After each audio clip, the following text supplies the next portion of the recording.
The kindness that uses you against you, the gentle manipulator. The tapestry of human relationships is, at times, woven with threads of a subtle, almost invisible cruelty, disguised beneath the dazzling brilliance of what appears to be the purest kindness. There are shadows that move amidst the light, figures who present themselves as beacons of virtue, but whose actions, when closely analyzed, reveal a cold, calculated mechanism of control. This is the painful paradox of dealing with what we call the gentle manipulator, a figure who transforms your greatest asset, your empathy, your willingness to help, your inherent belief in the decency of others, into a silent, devastating weapon. The first experience with this form of manipulation is usually confusing, a tangle of gratitude and a growing, yet indescribable, feeling of suffocation. The excessive kindness becomes a trap, a credit that is always being collected, in ways that were never agreed upon. At the heart of this complex dynamic lies a profound inversion of values. The act of giving, which should be liberating and reciprocal, becomes a burden, a perpetual debt. The gentle manipulator does not offer help or affection out of altruism. They do so to buy influence and, more sinisterly, to build a public and private narrative of their own impeccability.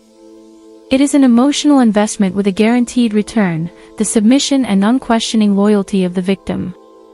And you, who read us and perhaps recognize this pain, have you ever stopped to think, how is it possible that the act of receiving affection or help can generate so much anguish and guilt? Have you ever felt worse after accepting a favor from someone who presents themselves as an angel? The victim, often a person with an open heart and a generous spirit, is the perfect prey. They value harmony and detest conflict, and it is precisely there that the manipulator takes root. They do not shout or demand, they whisper the sacrifice they made, mention in passing how much they struggled, discreetly remind you of how much they deprived themselves for you. Every act of kindness, every seemingly altruistic gesture, is recorded in an invisible emotional ledger, whose interest grows daily. What was supposed to be a gift turns into a contract of tacit servitude. The pressure is subtle but constant, the weight of gratitude becomes unbearable, and the victim finds themselves navigating a sea of guilt every time they dare to say no, or prioritize their own needs. This type of manipulation is particularly insidious because it attacks the victim's self-esteem from the inside out. The gentle manipulator projects an image of themselves as the person who always sacrifices, the only one who truly cares. Automatically, the victim is positioned as the selfish one, the ungrateful one, the one who never does enough. The victim's inner voice begins to echo the manipulator's implicit accusations. I am a horrible person for not wanting to do this for them, after everything they've done for me. This cycle of guilt and servitude is not accidental, it is the ultimate goal of the manipulator's strategy, to create an emotional and psychological dependence where the victim feels they must remain in the benefactor's orbit, not out of love or mutual respect, but out of an overwhelming sense of obligation.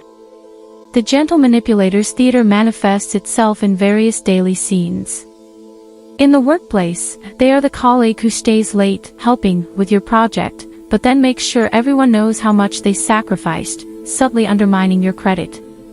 In a romantic relationship, they are the partner who gives up their dreams for you, but insists that every step you take is accompanied by the shadow of that sacrifice. In the family, they can be the relative who offers financial help, but with it, buys the right to comment, criticize, and ultimately dictate your most personal decisions. Generosity becomes the justification for intrusion. The sweet smile and the calm voice are the smokescreen behind which an insatiable thirst for control hides. The most distressing aspect of this dynamic is the victim's loneliness. When they try to describe the situation to others, their words sound hollow, even ungrateful. But they are so kind, external observers will say. They helped you so much. The manipulator has built an impeccable reputation, a shield of kindness that deflects all criticism. The victim is trapped, not only by the manipulator but also by their public perception. They fear being seen as the villain, the person who bites the hand that feeds them. This social fear is a powerful chain that prevents them from breaking free or confronting the truth. The truth is that the help was never unconditional. It always carried a heavy price, paid with the currency of autonomy and peace of mind. Toxic kindness is the coldest face of indifference.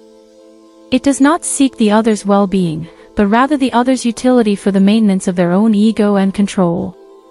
When the gentle manipulator is confronted with the consequences of their actions, their response is almost always the same: immediate victimization. How can you be so cruel after everything I've done? They invert the game, transforming the victim into the aggressor, and reinforcing the cycle of guilt. The tears, the apparent sadness, the air of a martyr, all of this is another tool, a desperate maneuver to reassert the narrative of their saintliness and their role as the eternally misunderstood giver. It is a spectacle that drains the emotional energy of the viewer, forcing them to back down and apologize, just to restore the superficial harmony. It is vital, for those caught in this web, to recognize the warning signs before the knot tightens completely. The main indicator is the constant feeling of emotional exhaustion after interacting with the person, even if the interaction was superficially pleasant. Other signs include the absence of genuine reciprocity. The person always receives more attention or consideration than they give, and the dependence on their approval to feel good about oneself. True kindness does not demand payment, it is a cycle sustained by mutual joy. Manipulative kindness is a bottomless pit that demands the continuous sacrifice of your identity and freedom. Rescuing one's own life begins with an act of brutal courage, confronting the beauty of the mask and the ugliness of the intention behind it. Leaving this cycle is not easy and is rarely peaceful, as the gentle manipulator will fight with all their might to maintain their source of emotional supply. They will use the entire repertoire of their staged kindness, promising change, crying, or even doing one last, grand favor that aims to reconnect the umbilical cord of guilt. It is a moment of painful separation, where the victim needs to accept that the image of the good person they admired and felt indebted to is an optical illusion. True liberation comes when the victim understands that unconditional love is not a bargaining chip and that the act of taking care of oneself is not selfishness, but rather a fundamental necessity for emotional survival. As we reflect on this dark reality, we are forced to question the nature of true strength and true weakness. Kindness is not weakness, but when it is exploited, it can lead us to the most vulnerable places in our being. Vulnerability becomes an open door to invasion. Protecting one's own kindness by establishing clear and healthy boundaries is the only way to ensure that it continues to be a positive force in our lives and in the lives of those who truly deserve it. It is a journey of reconstruction, of relearning to trust one's own intuition and accepting that not every smile carries the sincerity it promises. Hope lies in the capacity for self-recognition and in the affirmation that your inner peace is of inestimable and non-negotiable value.